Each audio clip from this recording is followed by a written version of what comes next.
I ignored my destiny once. I cannot do that again. Even for you. I'm the only one who knows that. At least I'm the only one with the will to act on it. The Mad Titan Podcast with your host, Jay Washington.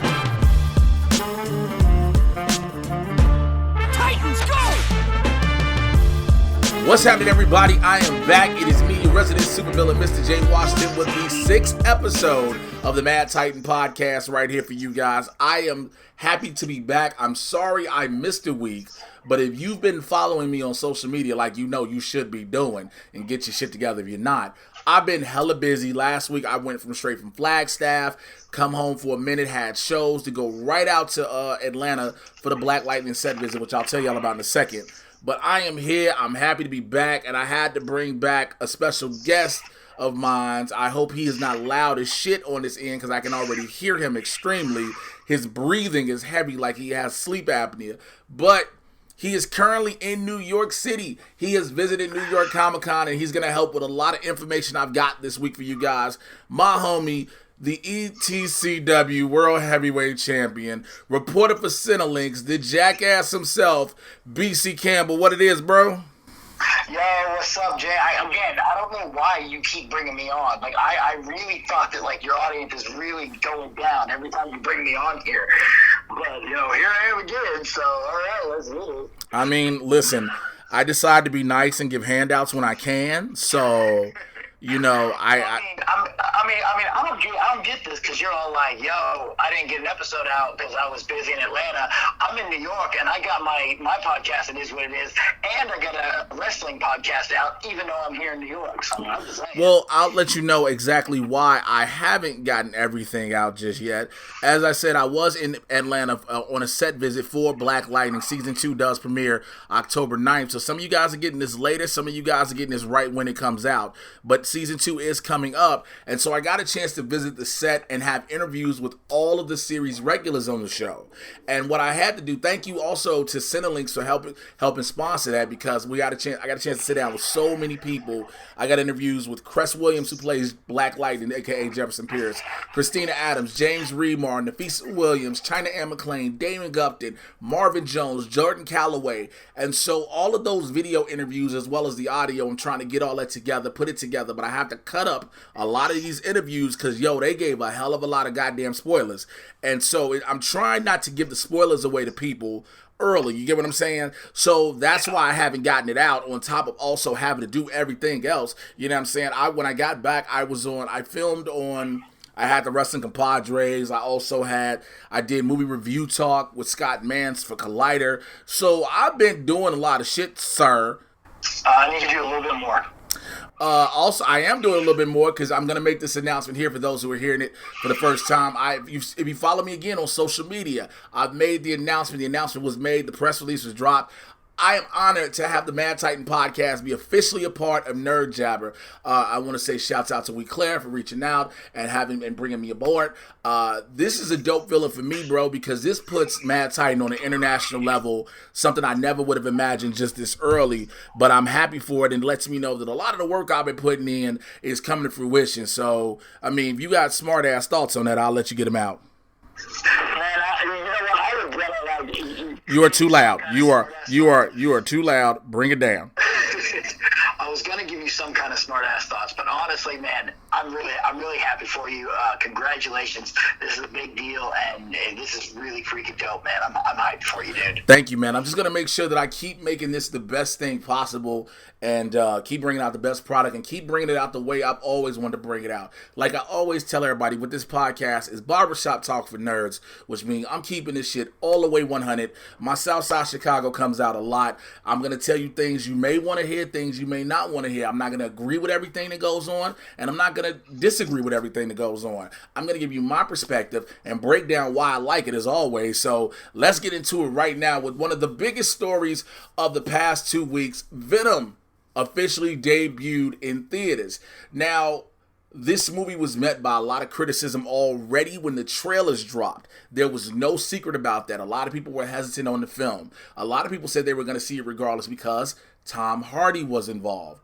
And of course, the rumor had came out about Carnage and Woody Harrelson and whatnot. But be that as it may, the film dropped. And the moment it came out and was available nationwide, or better yet, shall say worldwide, there have been mixed reviews all across the board. Now, the majority of film critics, movie reviewers, and even casual fans have disliked this movie. But on the other hand, you have a big chunk of fans who like it. Now, here's where I'm glad I have BC on about this, because you actually texted me after you saw the movie and was like, yo, you gonna hate me. And I was like, not more than I already do. You know what I'm saying? But I want your thoughts, and I'm gonna give you mine, and then we'll go back and forth. So give me your thoughts on Venom. You know, I really did like it, man. I had a lot of fun with it. Like, the interaction between Tom Hardy's Eddie Brock and the symbiote is so good. And, like, it's not Black Panther, it's not Wonder Woman, but I was smiling from ear to ear from start to finish. I had so much fun just sitting in there enjoying this movie. And sure, I had issues with the origin of Venom, because Venom is my number one all-time favorite hero, or not hero, but comic book character. He's what made me a Spider-Man fan. He's what got me into comic books. So this has been my most anticipated film, and to see it come out and play out like this, it's just fun. I just like Eddie. I love Tom Hardy in the role. I love his version of Eddie Brock, and despite not being the Spider-Man villain that I want him to be, it's fun, and I enjoyed it. So, I mean, fun, I can see where people get that from. I honestly can. My dislike for the film as a whole comes from different parts. The plot is substandard, okay? The script is shitty. You can tell this is a shitty script. There are so many plot holes within it. The character itself, Venom's origin is one problem, but Venom says a line in the film, and if you haven't seen it already, spoilers, I don't give a shit.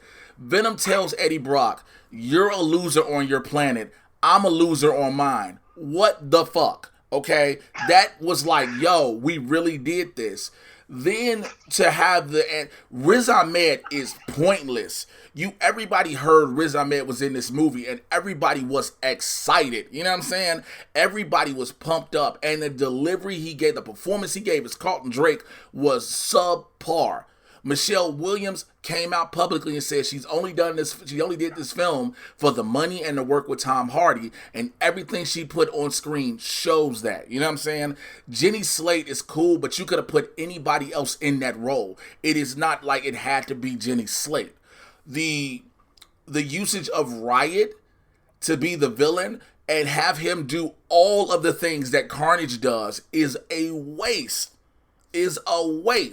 And speaking of Carnage, the mid-credit scene with Woody Harrelson being Cletus Cassidy in prison with the most horrible fucking red wig you could ever put on him, and then just barely having that serial killer look and feel is abysmal. You know what I'm saying? I get you put Woody Harrelson in this film because he fucks with Ruben Fleischer off the Zombieland connection. That is all that is. But as a whole, that's why me and a lot of people, I'm not just going to say critics and reviewers, but a lot of people who can know and look at a film and not just say, oh, because it's a Marvel film, I'm supposed to love it, or because it's not an MCU film, I don't love it. I'm a fan of comic book movies as a whole.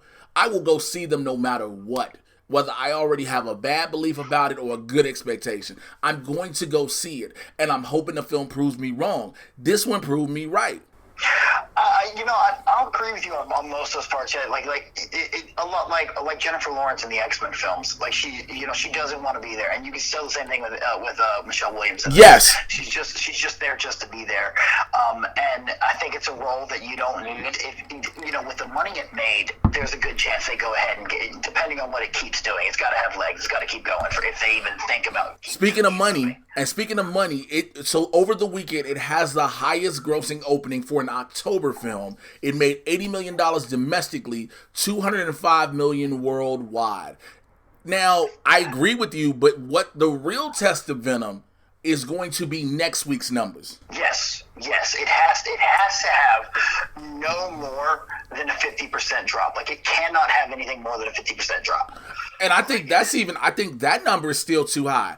I think for this to be considered a success, because you're trying to have it on par with what we have now, I don't think you can. I mean, 50 is cool, but 30%, if it gets a 30% drop, that's an inclination that it's going to keep falling.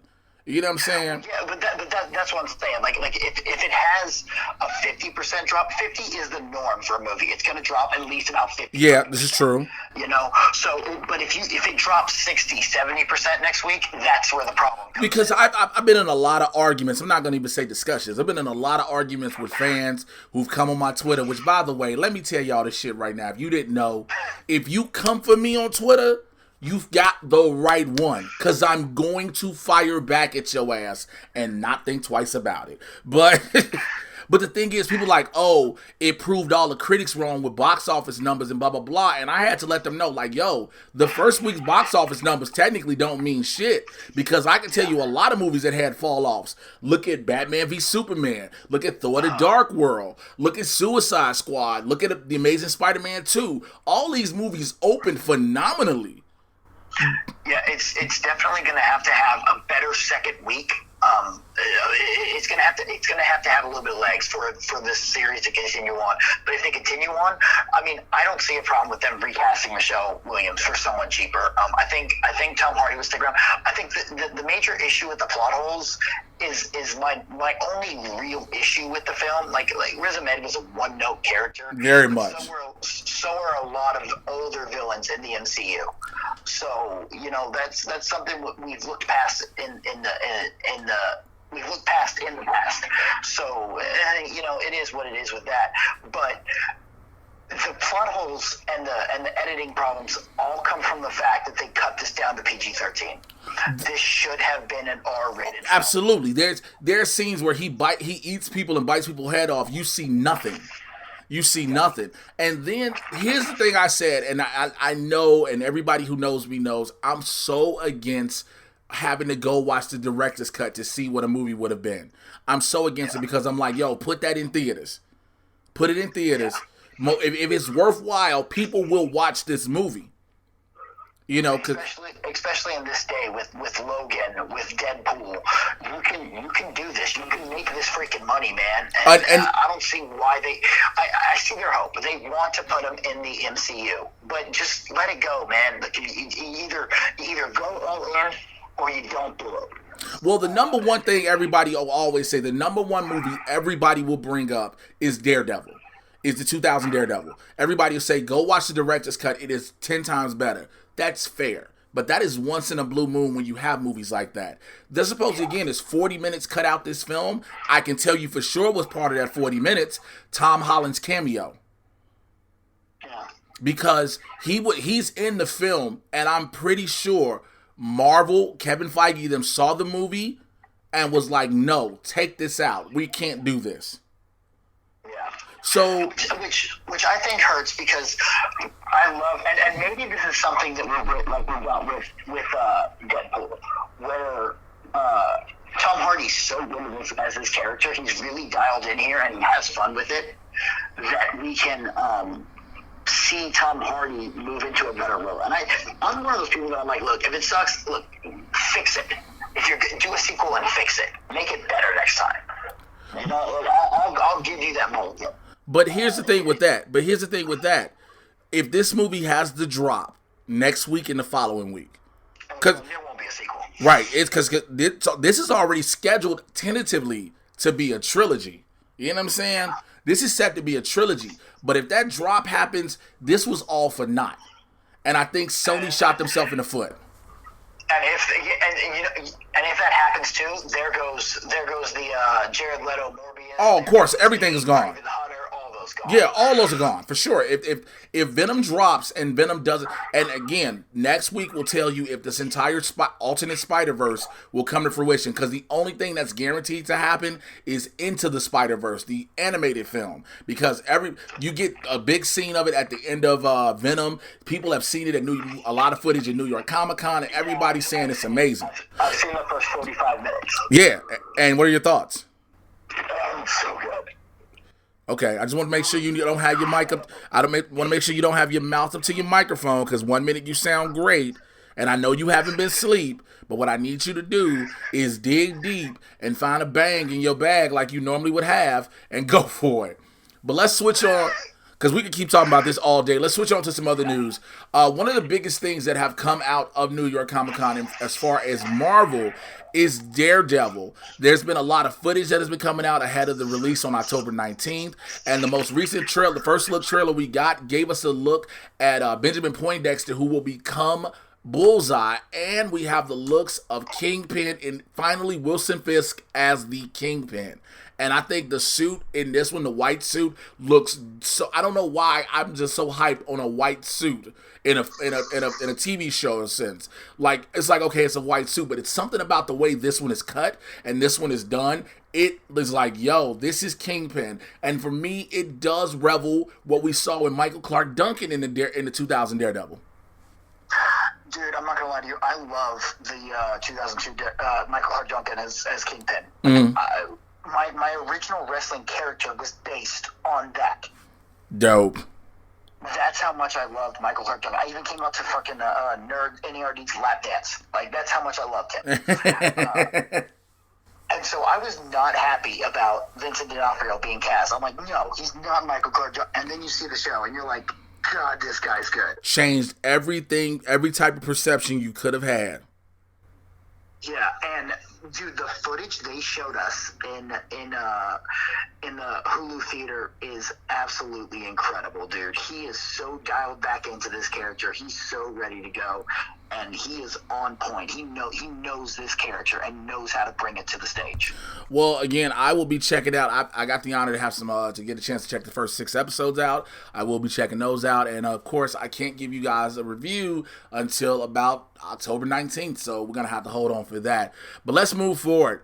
Is Captain America dead in Avengers 4? Now, the reason this has become a question because everybody knows that the majority of the original Avengers will not make it throughout the Avengers 4. That everybody knew this.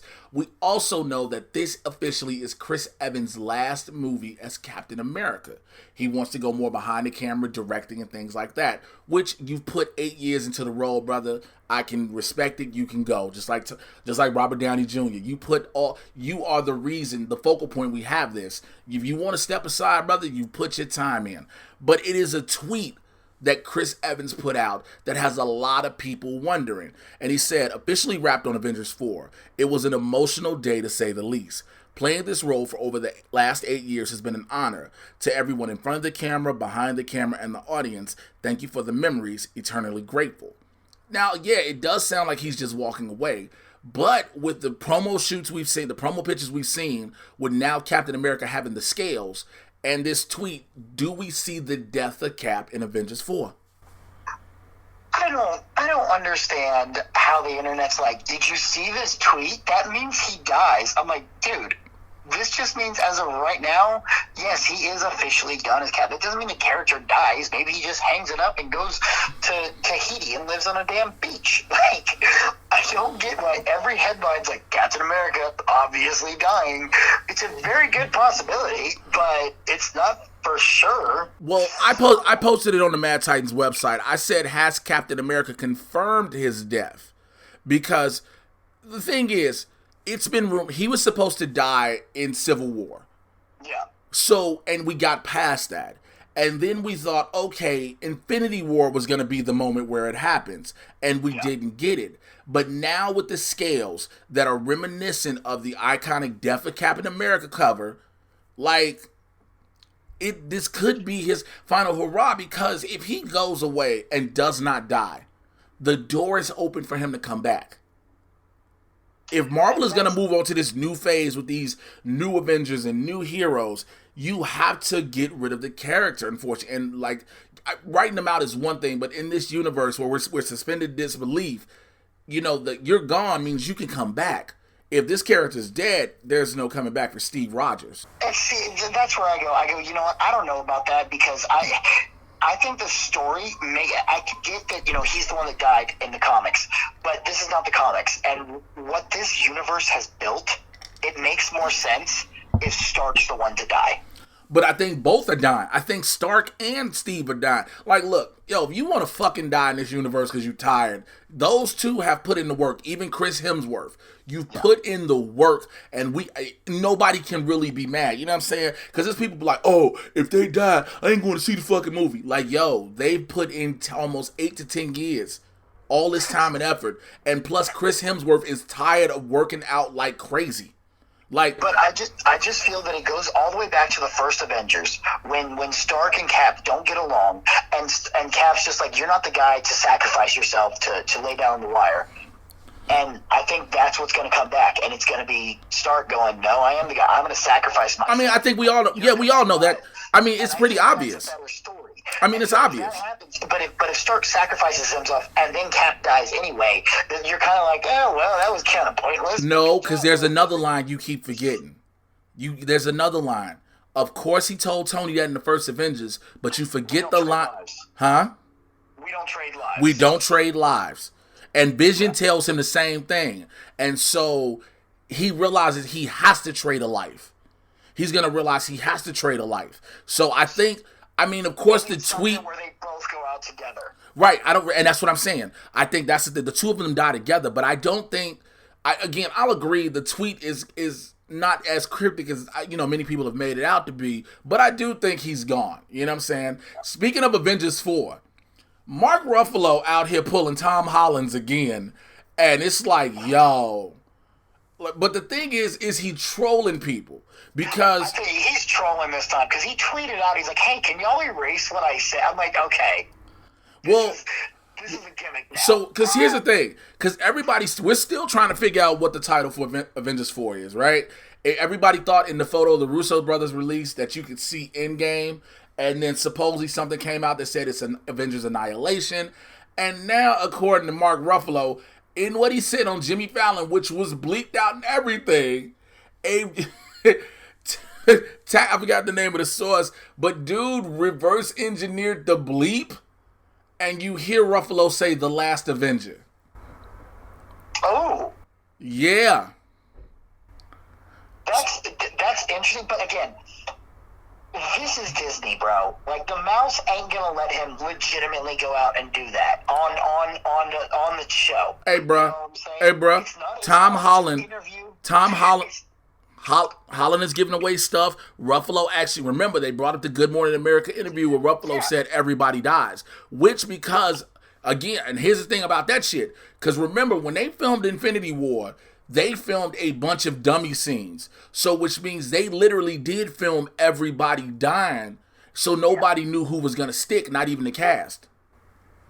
But at the same time, like, those are shows that are live. Those interviews were live. This is something that they taped on a network that is owned by Disney, that they go, all right, we're going to gimmick this. Let's go out here and let's play with because we, the internet, are stupid, and we'll be like, no, but look what they beeped it. That means it was real. I mean, it's a possibility, but what happens if it is, and we come back to it like, well, I'll be damned. Because again, it's happened. I don't doubt that. This could actually be the title.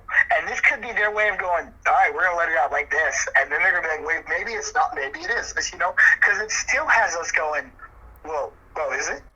Yeah, because everybody like, wait, so is it a ballot? Which one is it? I mean, here we got to wait till see. I think we'll get it by Christmas when they start. Yeah. I think we'll get it by Christmas, or if they really want to, if the Russos and Marvel want to fuck with everybody, when we finally get it? Captain Marvel. You want to fuck with everybody's head? Don't release that name till Captain Marvel's about to drop. I would love that, and I would love it to be just like the end of the first Avenger, the first Captain America movie, where the post-credit scene was actually like a teaser trailer for Avengers.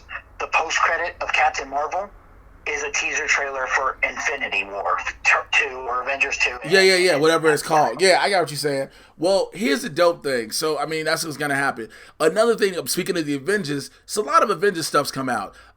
Spider-Man Far From Home. Now, photos have come out, set photos, that show basically Spider-Man in a black suit, which looks similar to an ode to the Spider-Man noir suit. But people have altered the lighting, not even altered, lightened up the picture, and it looks like he has armor on with a shield emblem. So everybody's wondering, does shield come back, and is now Spider-Man a part of it, as in like the Ultimate Spider-Man cartoons they've done? Yeah, very possible. I mean, even when they're like, there is no shield anymore, they showed up in at the end of Age of Ultron. They're like, yeah, Shield's still here. Right, shield is there without being shield. Yeah. So I mean, it's interesting to see that. I'm gonna switch over to a little bit of other Marvel type news again. It hurts me to talk about this. Gambit is still fucking happening for some reason. I don't know. What do you mean? This is the best news ever. No. I don't know why this shit should not be happening. Listen, I thought we were past this fucking film. I keep telling everybody, the reason this film still don't have a director, the reason this film ain't done shit yet is because of Channing Tatum. I'm promising you. Everybody's like, oh, Channing Tatum is perfect. I believe Fox is waiting on him to age out, so it don't look good with him. Cause I just because he was supposed to be Gambit in X-Men Origins Wolverine. He was? Yes, he was. He was tasked for the role, and he was going to be him. But then Paramount said, no, we have to do G.I. Joe 2. Oh, and so that's how we got stuck with Taylor Kitsch. Yeah, so he had to drop out, and Taylor Kitsch stepped in. And then they killed him off in the opening fucking scene of... Yeah, because that messed a lot of people's heads up. It was like, wait, he can't, but he just died. I always think they have been really high on him in this role. I just don't think the movie's happening because of the deal with Disney. I don't get this whole move at all. And the fact there's going to be a rom-com. That's what I'm about to bring up. That's the part I'm about to bring up, is Gambit's supposed to be a romantic comedy. Now, I don't get it, because Gambit's character, if it is, it's the the Guild of Assassins versus the Guild of Thieves. And I can get the whole Romeo and Juliet, quote-unquote, star-crossed lovers, forbidden love, whatever. But Gambit's a whore and a chauvinist. And I don't think you want to put that, I hate to be that dude to say it, but you don't want to put that type of product out in this day and age.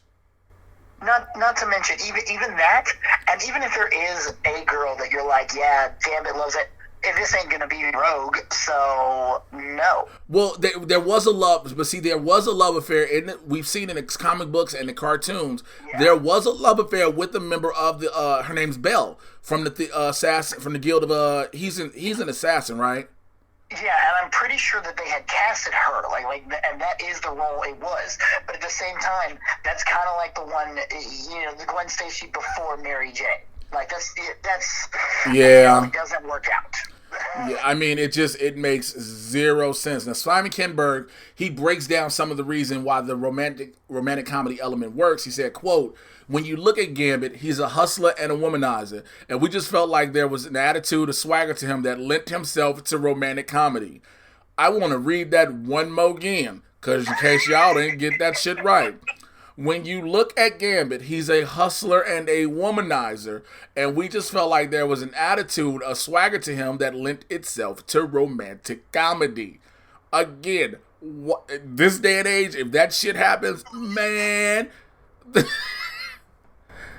it would end up like the like Solo, and he'd be a love-stricken puppy the whole movie long. Or why is this happening? Oh, we'd be even more pissed because of that. Be like, yo, we're really doing this. This is what we're doing. This is what we're doing.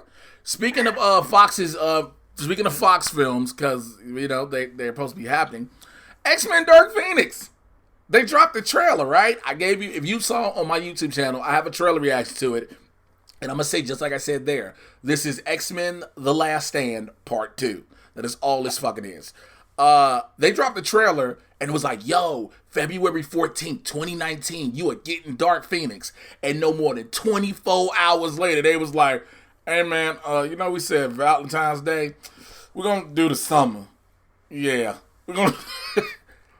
I don't get it. I don't get it. Here's what I'm going to say. This is not a move for Dark Phoenix. This is them moving it to summer. They're like, well, screw it. It's X-Men. Let's put it in the summer. We'll be fine.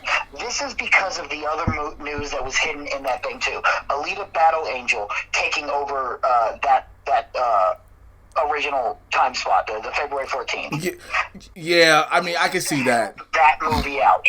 Because that's the movie that they're like, we need to lose this movie. Let's put it on Valentine's Day, and maybe we'll get some couples going to see it. Okay, that would make sense. I get what you're saying. I mean, they were like, yo, just fuck it. And June is the best thing because now they don't have, there's really, that I don't think of any real competition, because unless Wonder Woman 84 comes out in June, which I'm not sure it does, because it has almost like a 2-week span on either side right now. Okay. And it doesn't have major competition. Okay, well, that, I mean, in that situation, and it's probably a smart move, but so supposedly they released 15 minutes of footage out there at New York Comic Con, and from what you know what, the one panel that I didn't know was happening, there was a Fox panel Thursday morning, and I didn't realize that. I missed a Fox panel, and they're like, well, they showed 15 minutes of Dark Phoenix. I was like, you son of a... You can say son of a bitch on this podcast, but here's the thing: it's because you know me. I am a diehard X-Men movie fan. I get that some of these movies are really bad. Okay, really bad.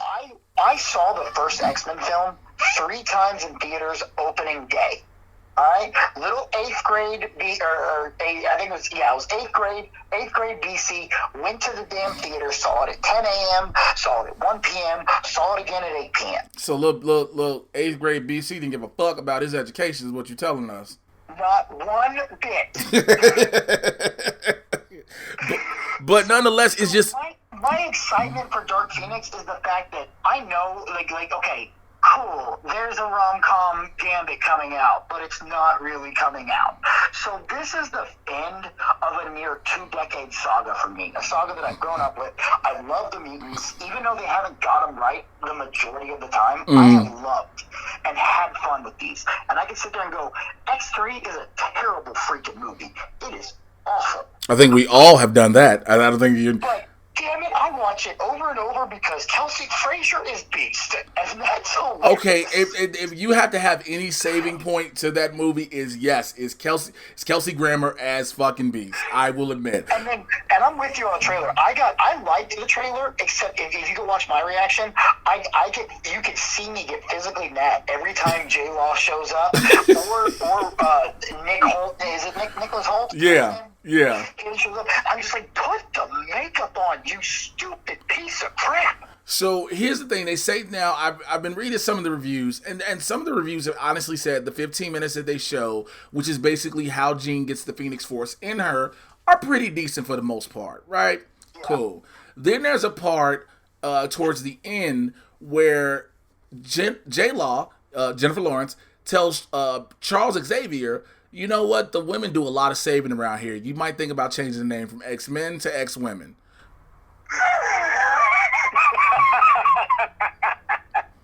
That's kind of good. It's kind of good. But again, 15 minutes of what's going to be a two plus hour film. Yeah. Like the buzz I've heard is if the rest of the movie is like this 15 minutes, then we're in for a treat. Right, that's the same thing I've heard. If the rest of this movie is this 15 minutes, yes. But if this is the best thing they've shown, then it's like, because the trailer didn't make any fans, and I'm thinking that's been a big of an issue with a lot of films again for a while. Trailers have made it where people are really hesitant to go see it. We just talked about Venom. I've stopped watching trailers. And Venom pisses me off because literally Sony does this all the time. The last scene... They always throw it in the trailer. Is in the trailer. The very last scene. They did it with Amazing Spider-Man 2. All their movies, they throw the very last scene in the trailer. You just got to be like, which one is the last scene? Because it's in the trailer. But X-Men Dark Phoenix didn't do favors. To switch to another genre, the Predator's trailer didn't make a lot of people happy, because the first one everybody was like, there's a possibility, but then every other commercial TV spot and trailer were all based around humor, and you're like, yo, this is the Predator, what are you doing? Yeah, You know what I'm saying? But again, if it's like that, if the 15 minutes are dope and the back end is amazing, I'm for it. Let's move forward. Gotham, now you were at the panel at New York Comic Con, but Gotham, we all know it is going into its 5th and final season, and of course we are going to get Batman Year 1, but one of the big announcements that came out of the panel was the fact that we are getting Bane. Yes, Bane is coming to Gotham on TV. I don't know about you, but I am fucking terrified. Look. This is a random spot for you to put this right smack in the middle of the Marvel news. I mean, I forgot I talked about Marvel. Damn. Well, my bad. Let's go to that later. My bad. My brain was scrambled. We'll get back to that in a minute. No. I'm glad you told me because I didn't realize I did most of this run sheet while I was at the gym. So, my bad. I didn't realize. I was like, what the fuck is he saying? Oh yeah, that's a DC thing. My bad. My bad. Fuck. I'm sorry. I'm tired. Okay, I've been doing all this myself. The Gifted. I'm sorry. The Gifted is back. 2 episodes have been out already this season. Is it holding up to what the first one was, do you think? Okay, I am a super fan of The Gifted. Again, it goes back to my love of the X-Men, goes back to my love of the mutants. I do a Gifted after show. Mm-hmm. That I run. It comes on every Wednesday on Cinelinx. I've loved everything they've done so far this season, and I got to see the first 15 minutes of episode 2. I literally, before I called you, I was at the Gifted panel. And so the first couple minutes of episode 2, which I guess is probably out by the time this is up. It's already been out. We're on episode 3 now. Oh, well then, okay, well the first 15 minutes of the next episode I got to see. The one that's coming out this Tuesday. And it's really good and powerful. And I love all these characters, and I love what they're doing with them. And Emma DeMont, who plays Polaris, is just a ball of energy. I love this girl so much. Mm-hmm. And the panel was just fun. And Jeff Loeb, who is the showrunner for this, is the showrunner for S.H.I.E.L.D., or executive producer, whichever one he is. He does all the Marvel shows, or all the Marvel Netflix shows. This guy is a showman and knows how to make these panels fun. Like, he just comes out there and gets the audience into it. And I am so hyped for where this season of The Gifted is going. We're going to get to see the Morlocks a little bit later. We're going to get to, and the best thing about the X-Men is it always rivals the problems going on in the world. Well, that's how. Well, the X-Men. That's the whole X-Men series was predicated on. Yeah, and this season it's once again mirroring life with what's going to happen with the Purifiers, who are obviously those racist pieces of crap that we see all over the world. And they're also doing the separate mutants from their families. You know, they're doing that as well. So I just want to make sure, because again, that sophomore season scares everybody, because it's like you have that's a bigger order than your first season itself. You know what I'm saying? So, as of right now, it looks good. I'm hoping great things for it. I know you are as well. The last bit of Marvel news I have, hopefully it's the last. I'll make sure. I mean, you can see the run sheet too. You can move stuff around, sir.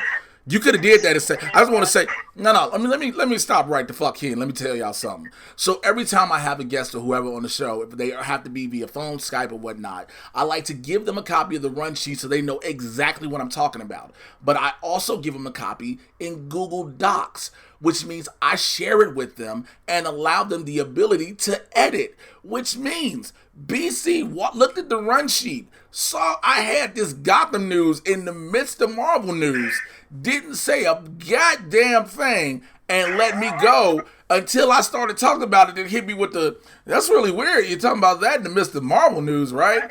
You motherfucker. Runaways. Episode 1 was reviewed at fucking New York Comic Con, and it's getting a lot of praise. It says it's back on track, and it's starting out with a bang, because now, again, the kids are runaways. And so I'm looking forward to this season. Also, I don't know whether we're going to get it on Runaways or Cloak and Dagger, but the two of them are crossing over. They brought that up and they asked Jeff Loeb about it, and he was very coy about it, but you could tell that there is definitely something that is going to happen. And he brought it up again in The Gifted, which was really weird. But someone did also ask him if Snap was going to have any effect on Runaways. And he means it, absolutely not. Cause see, that's the thing that's crazy to me with the Marvel TV shows, because they are they'll always do things that reference the MCU, because Cloak and Dagger and The Gifted have both shown that they're connected to the Netflix universe. The Netflix universe has established that it's connected to the bigger MCU. But I will say this, I really believe that the events of all 5 of the Marvel's Netflix series are less than a week to a month after the incident of Avengers 1. I'm really beginning to believe that. No, they brought up Sokovia. Okay, I'm sorry, they did bring up Sokovia. You're right. Okay, so I think it's just up to Civil War then. I think it's just up to Civil War. I don't think we're even close. I think that's how you save it. Yeah.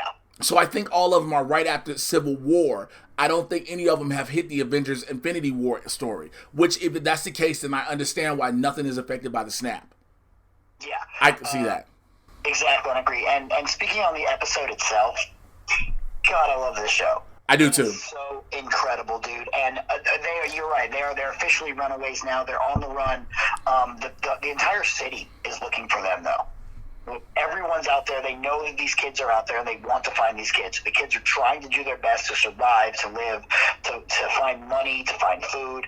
And it's not like, oh, hey, we're runaways, but we just get everything we need anyway. They are struggling, and it's showing it in the dynamic of the team. The team is still not really functioning well together. Like, they're a family, and they love each other, they care for each other, they have each other's back, but they still have issues, especially still with Alex. They have a lot of issues with him still, and whether or not they trust him. Well, shout out to my homie Ryan Sands, who plays Jeffrey Wilder. He was super excited about this season, even as he was filming it. He loves what they're doing with the kids. He loves the evolution of the Pride. So it's going to be very, very interesting to see how this unfolds. Also, the big announcement with Runaways is it's going to be binged. You are getting all the episodes on December 21st. You are not going to have to wait week after week like we had to originally. You were getting everything at one time. And I think Hulu learned, like, yo, people want to binge this. Let them have it. See, I don't know if I like that or not. I love binging it because I'm like, as soon as I finish an episode, I'm ready for the next one. My problem is within 12 hours when I finish it, I'm like, well, what do I do with my life now? Well, you sound, nothing else. but that's the same. I mean, the same can be said about all the Netflix shows. Let's just be real. I feel the same way with the Netflix ones. I'm like, dude, I just finished Iron Fist. It was so good. I don't know what to do now. I'm kind of bored. Which, by the way, I don't know if I did it. I don't know if I talked about Iron Fist on this. I talked about it in my podcast episode I did from the Big Pine Comedy Festival. Yeah, I did talk about it then. Iron Fist Season 2 is amazing because they fixed a lot of shit. They fixed so much shit. All right, let's get into DC news finally, because now I know it's on the sheet and it's done in order. As I said earlier, Gotham is heading into its 5th season, its final season, and we are officially going to get Batman. And I'll tell you why about that in a hot second, because I still believe this is the reason. We also got the announcement that Bane will be showing up, which is like, okay, but it's Gotham, so I'm like, what iteration are we going to do now? Because Tom Hardy's, everybody was a little bit nervous at first. Everybody's like, it's Tom Hardy. How is he going to play a big monstrous... How's he going to play a big monstrous creature as Bane? But we got it. What do you think? Well, from the panel today, Bane's origin is definitely going to be completely different than it is in the comics. See, and that's, again, they did it in The Dark Knight Rises. Yeah. Because of course... Go ahead. Go ahead. No, I was just saying, Shane West is going to be playing Bane. So... Yeah, and they brought him up and they talked a lot about it, and they said that his origin, he's not going to be this, like, he's going to be the big badass that he has always been, but at the same time, his origin is going to kind of be intertwined with Alfred a little bit. Which, by the way, I kind of wish, because I put up an article on MadTitanCast.com about this. I wish they would not have given this away, that Bane is going to break Alfred's back. Yes, that is in the comics. It happens. Not only does he break Bruce's back, he breaks Alfred's. I just wish they didn't tell anybody. Yeah, they talked about it on the panel, and they said not only does he break Alfred's back, but apparently Selena is very involved in this scene as well. Well, it's going to be very interesting to see how that all plays out. And so what we know from No Man's Land now is apparently everyone has split up and have taken their own tribes all over Gotham. Penguin has taken Town Hall. Riddler is held up in a library. Barbara has set up a section that is women only, and it's for the sirens. And they're allowed to come in for a certain time as long as they pay the right fee. Ivy has taken over Central Park. Like, they've all spread out, and they got their own sections, and they're all still fighting and vying for control of Gotham, which has been cut off from the world. As well, they also kind of mentioned that Selena is really not dealing with what happened with her getting shot very well. She's very suicidal. She's very broken. She's going into a dark place, and Bruce is having to find a way to bring back his friend. And he may have to cross lines that he doesn't want to have to do just to save her. So here's the thing, the big issue I have with that. The storylines, again, it's Gotham. I've given up on just holding continuity and canon and anything, so it's like it is what it is. My biggest issue is the arrival of Batman and David Mazouz playing him. Because, yes. Baby Bat was trash. Huh? Baby Bat was trash. I figured it was, because unless David Mazouz's puberty kicked in during the offseason and went in overdrive to tell me he's going to look like a grown man, because it's supposedly like 5-10 years in the future. So to tell me he looks like a grown man all of a sudden, if he looks like the same David Mazouz, is some shit I'm not going to believe. Black don't crack, and white does, but that shit needs to age, especially for a teenager. No. This is not 10 years in the future. What is it, 5? No, this is months. Only months down the line. What? So they were originally telling people we were going years. No, this is only months down the line. Like, Selena is still healing from getting shot in the finale. Oh my God. I got to move on now, because now because originally they were telling everybody we're going to jump ahead to be able to explain why things have happened. No. They're just, it's going to be maybe five months or so. She's literally still healing. And the only other thing I was saying, I don't know if they announced this, but they announced it on the panel, and I don't know if we got the news earlier, but the new Joker, whatever his damn name is, I hate that character, by the way, but he's getting a girlfriend. Oh my God. Who likes multicolored clothes and roller skates. So we're really getting Harley Quinn. Yep, we're getting a Harley Quinn. You know what? I'll talk about that a little bit later. Aquaman dropped an extended 5-minute trailer to give a more in-depth look of Atlantis and a lot of the action scenes we're going to see. And I'm going to say this. I'm into it. I liked it. Jason I'm not gonna lie, I didn't see the actual footage because I've been out here the entire time, and I didn't have a chance to watch that. I saw a couple screenshots, and I saw they showed the iconic orange and green costume. Yes. So I'm assuming a lot of this footage was a lot of the footage I got to see. Yeah, it's the Comic-Con footage. It was the footage released in San Diego, so that's basically what it was. So yeah, so basically give your opinion off that footage. Dude, you know what? When I saw that footage, I was like, this is incredible stuff, man. I really do like this, and I'm really looking forward to this movie. I wish so hard they had not shown us that orange and green suit, though. Yeah, you know what? I think you never needed to show it, and I think you showed it way too, again, revealing things that should be a big pop for the audience. No need to reveal it way too early. People are going to go see Aquaman regardless. Women are going to go see Aquaman multiple times because it's Jason Momoa. You don't. That would have been a mark out moment for me. You know, sitting. That would have been Scott Hall jumping the rail onto WCW Nitro. I would have been going, "Oh, would you look at what we got here?" Yes, I think everybody would have. So I think it was in my personal opinion, it was a very dumb move to jump the shark on that and show him in the suit. Like, let's save that. It's just like you don't need to do it. In other news, DC's Birds of Prey. We now officially have our main cast set, all right? We have Margot Robbie reprising her role as Harley Quinn. We've got Mary Elizabeth Winstead playing the Huntress. Journey Smollett Bell playing Black Canary, and now we officially have our Renee Montoya, and it's the Academy Award nominee Rosie Perez. Yo, that is a dope pickup for this film. It is. It's great casting.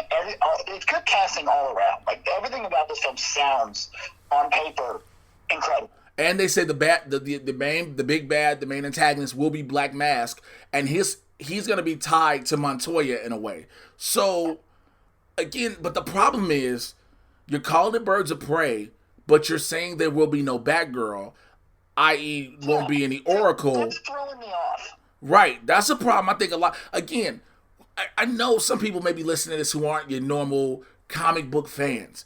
And so you're probably thinking, yo, what's the big deal if we don't have this or if you don't have that? But when you're taking something that has established source material already and you're translating it to another medium, it's best to respect that as much as possible.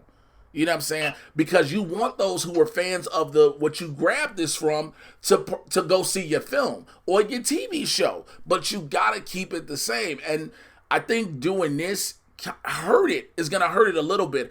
And I don't, because from what I'm told, there's no surprise that she's going to pop up. It's just like, yo, as of right now, there's no plans. Because I don't even recognize, Harley wasn't a bird of prey, was she? She was the Sirens. No, she was with the Right, she was with the Sirens. So that's what throws me. I'm like, why don't you just do a Gotham City Sirens movie? They are doing it. They are doing a Sirens movie. Well, I thought they nixed that one in favor of this one. Supposedly, it's still on the table. It's not it's nixed as far as production setup, but it's supposedly on the table. Because I do remember what you're talking about, how they said, yo, we're going to turn the Sirens into Birds of Prey. And everybody's like, how? Just because of Harley. Everybody was like, how? But. Yeah, I don't know 100% on that. Again, we'll see what happens. But again, the casting. Rosie Perez, a great pickup. Oh, absolutely. Absolutely. And Rosie can give that performance you want. Again, this is going to be a dark type of film. She's played roles in dark situations, so I have no issue against that. Of course, Mary Elizabeth Winstead has done it, and Journey Smollett Bell has done it. So they can give you the performances you need. Of course, I'm going to say this real quick, and this is to the listeners and people who may cut this audio and give it to other people.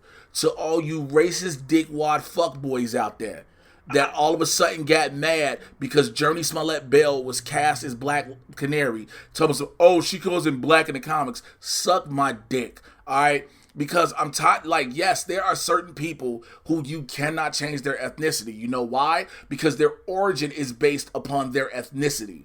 There is nothing that has ever said that Dinah Lance or Laurel Lance had to be white. Nothing. You know what?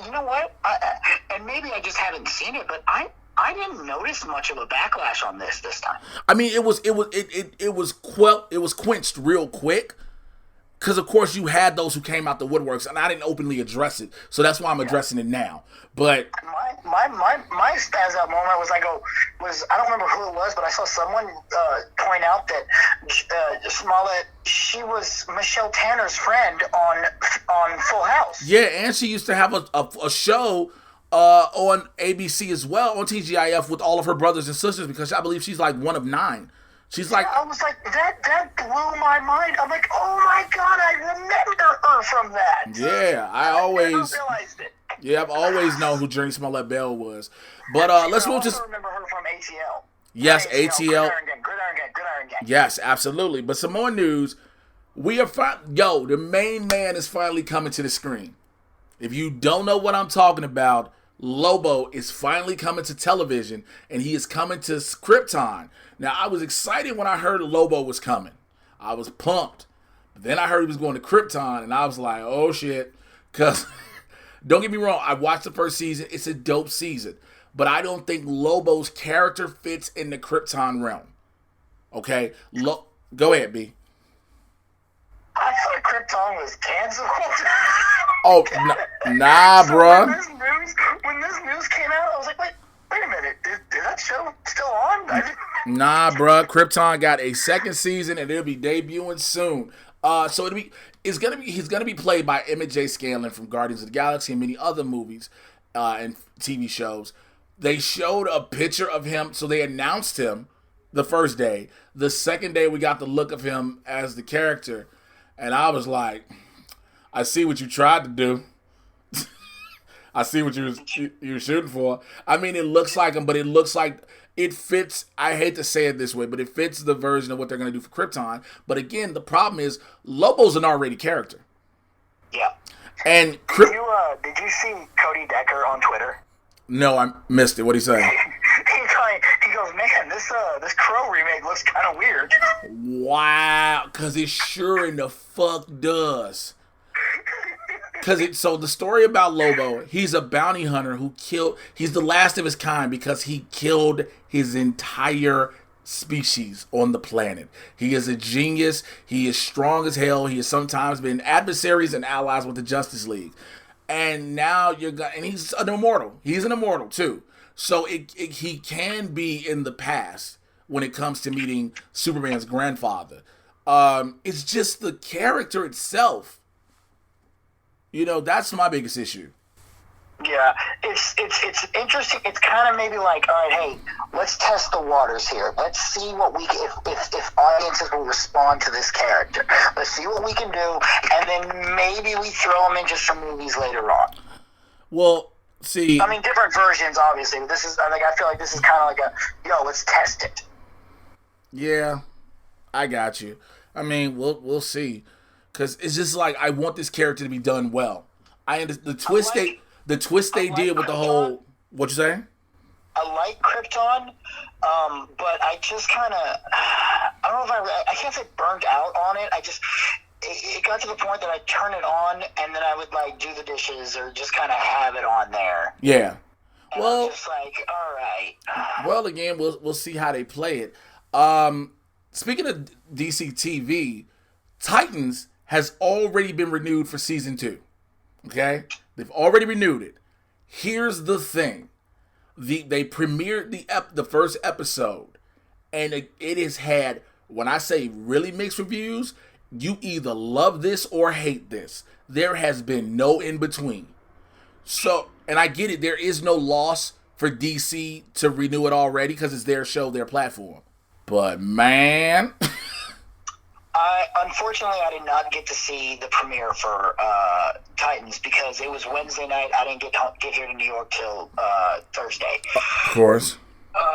So I didn't get to see it, but and you're right. I've heard such mixed reviews on it. Like some people saying it's once again they deceived themselves, and it's so dark just for dark's sake. And you're like, okay, stop it. Don't be emo. There we go. Got it.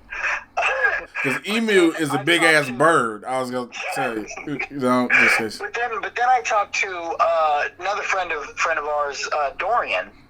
Yeah. He's seen it and says it's pretty good.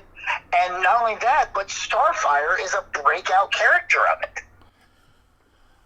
I mean, they dropped another trailer that put Starfire pretty much front and center. Scenes with her and Raven. Starfire has a car. I was like, okay. And apparently they're going to give her classic costume, too, at some point. Yeah, they give her original. But my thing is, so the funniest headline, I go to Google Home on my phone a lot, and they'll pull up all the stuff that I'm used to looking up. So, of course, I get all the comic book stuff. Of course, I get sports and entertainment. So, one of the things it pulled up was immediately the DC stuff because the reviews had started coming out about Titans. And the headline was from Colliders.com. The headlines was like, Titans review. Teen Titans? No. I must have hollered for about 45 minutes because I was like, damn. That's just plain and simple how you could put it. And the first line says, I really just only want to write this one sentence, but I guess I got to talk about it more. How much did the show piss that writer off?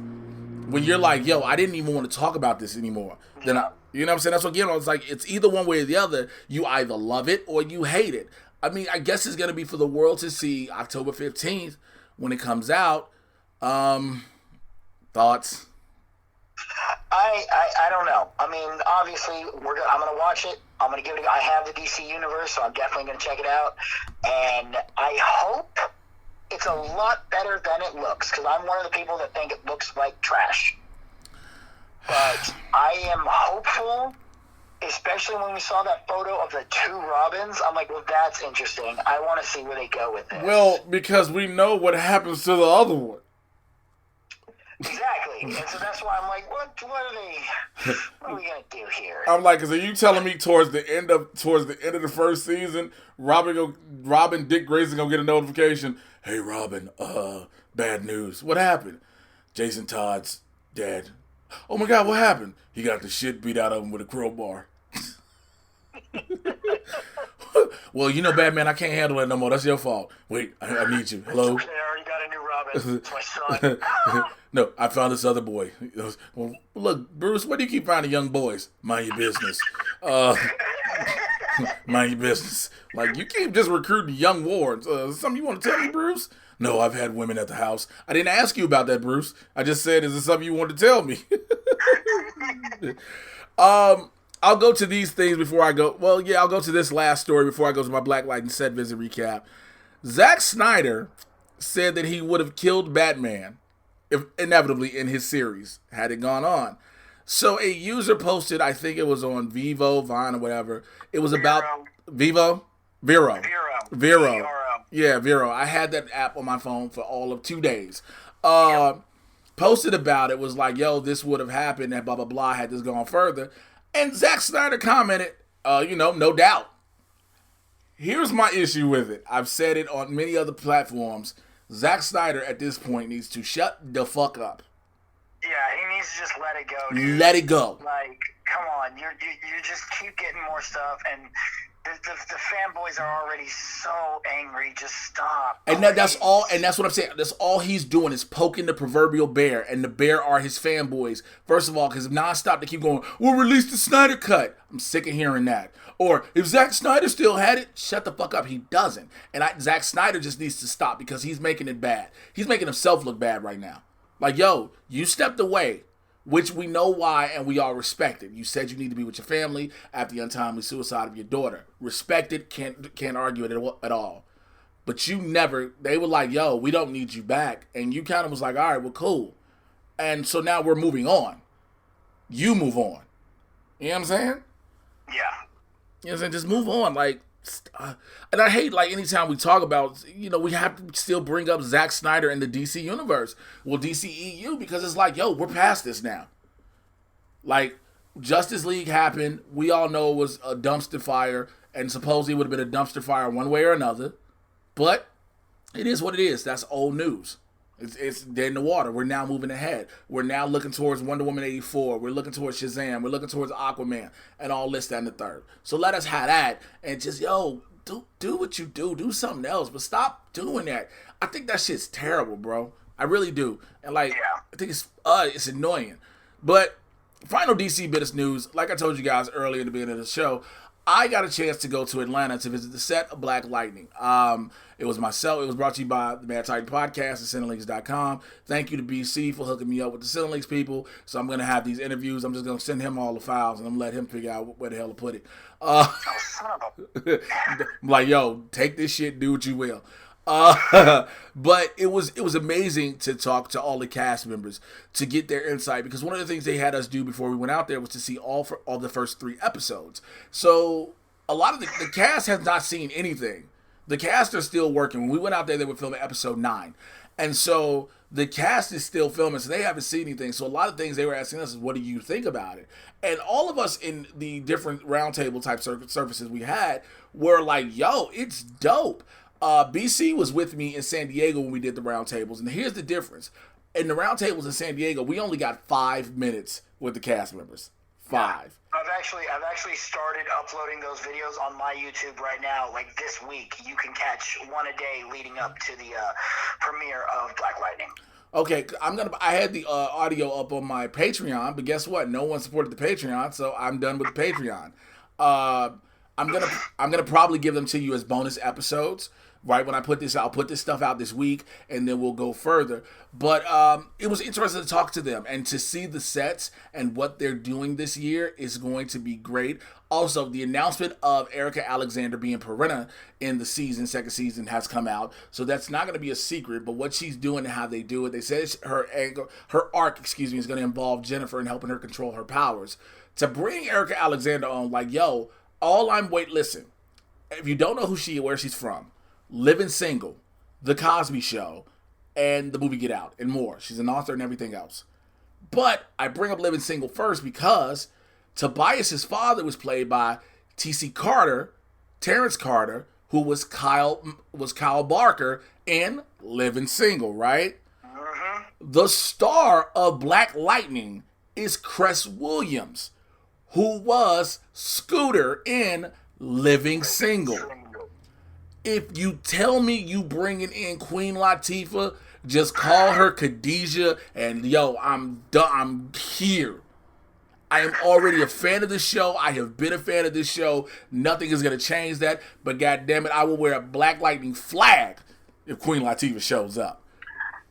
Dude, I would, hell yeah. Absolutely. And I ain't gonna lie, dude, I am really looking forward to your footage and all your stuff from the set meet, man. That's some cool stuff. Yeah, it was, you know what, the thing was, my battery died a couple times, and where I was able to place my camera, it wasn't great, because I don't have the world's greatest camera. I'm not gonna lie. If you want to donate to it, donate to my PayPal, DATRAUMATIC1, Dutch Dramatic One, at yahoo.com. And we can help to give me a better camera, because I have this camera I've had for like 7 years now, and it is what it is. I've got bills, so I haven't been able, I was hoping Patreon would fund to get a new camera so I can have good clear footage like what BC has. But I have real grainy footage, and I can't do everything on my cell phone. I just can't. I'm not going to lie to you. Granted, my cell phone gives me great camera footage. I just can't do everything on it. That's neither here nor there.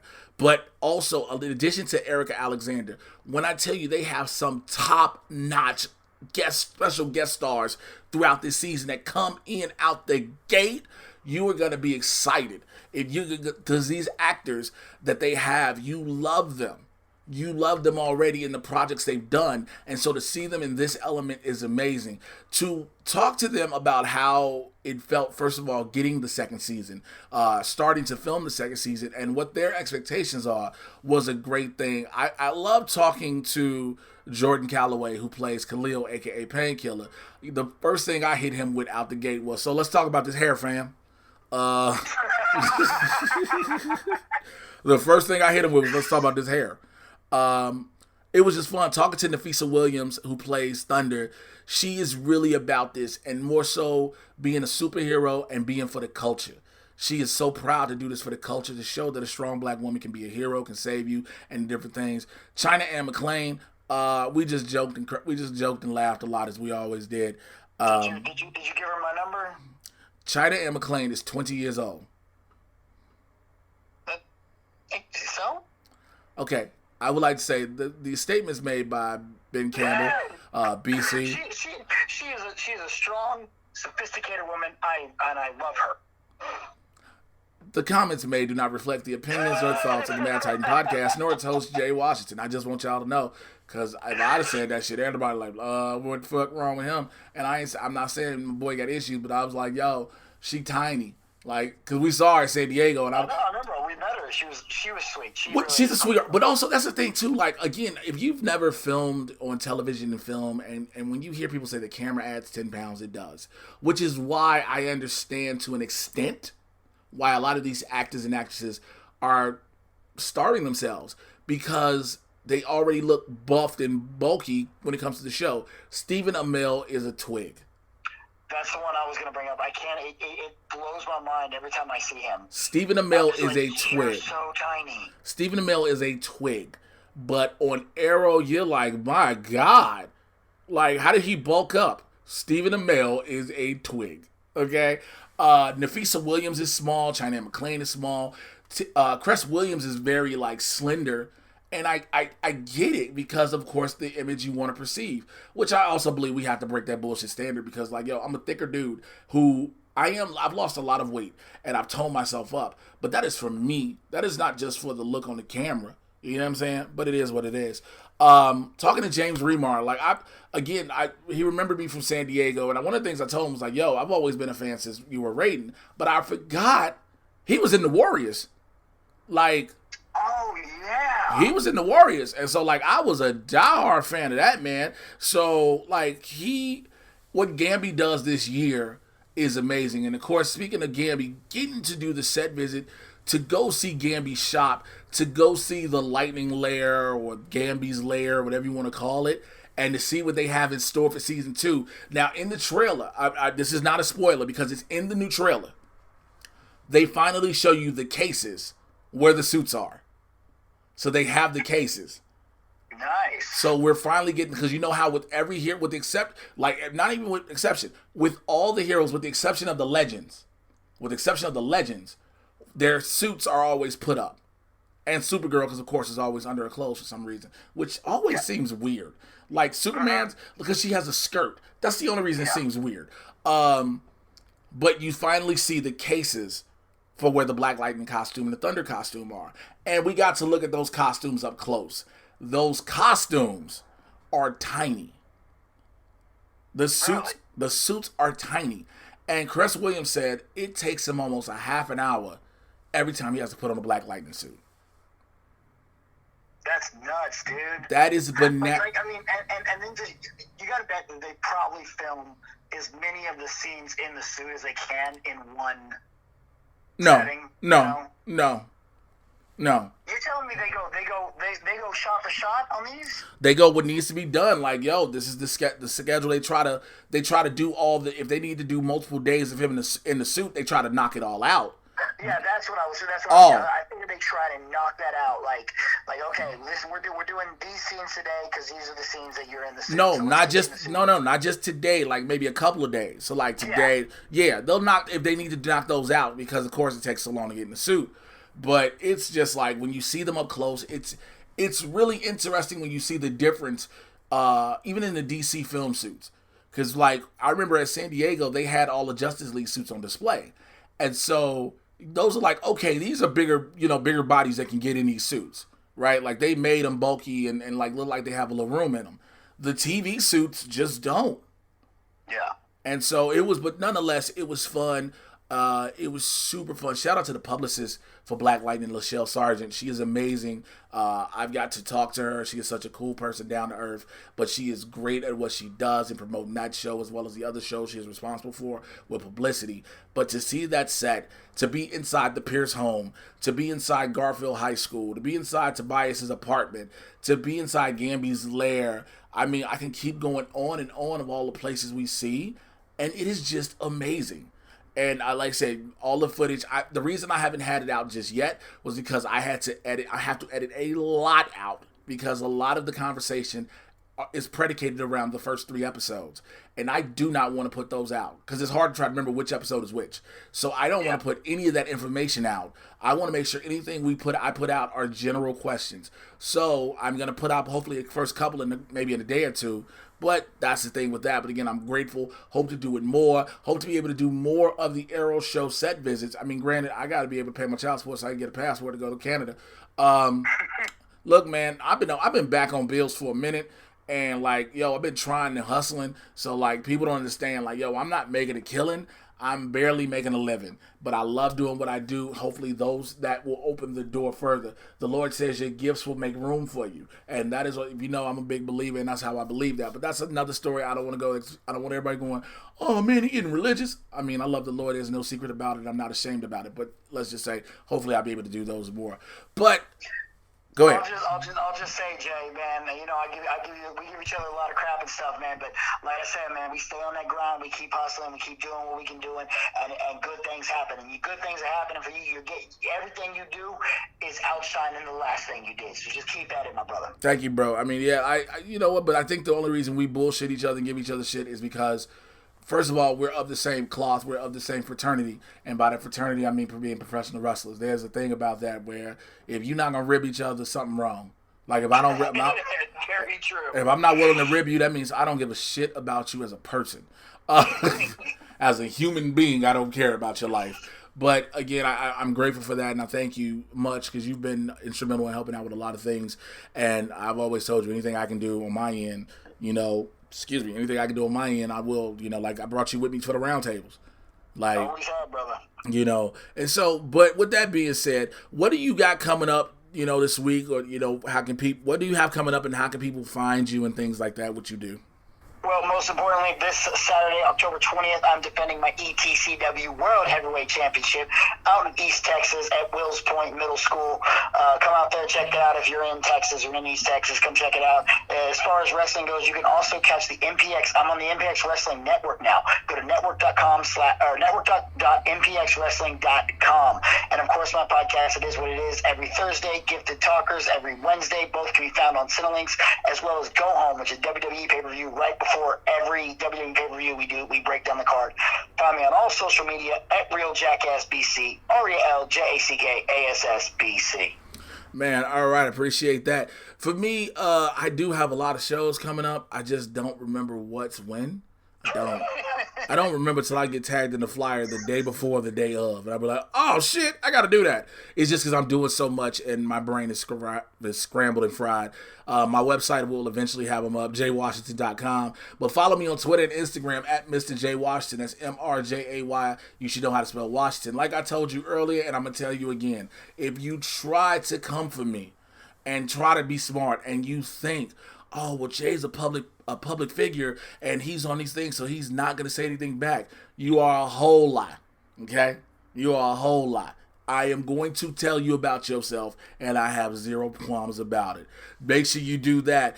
Make sure you check out my YouTube channel, youtube.com/JAYWashington80. Check me out on the Wrestling Compadre Slamcast. That's on Dragon Wagon Radio. That comes out every single Wednesday. It's with myself, Scott Narver, Johnny LaQuasto, and Dale Rutledge. We talk about everything in the wrestling world, from WWE to Impact, New Japan, ROH, and even some of the big indies as well, so you can get all that. All right. With that being said, I have wrapped up this next episode.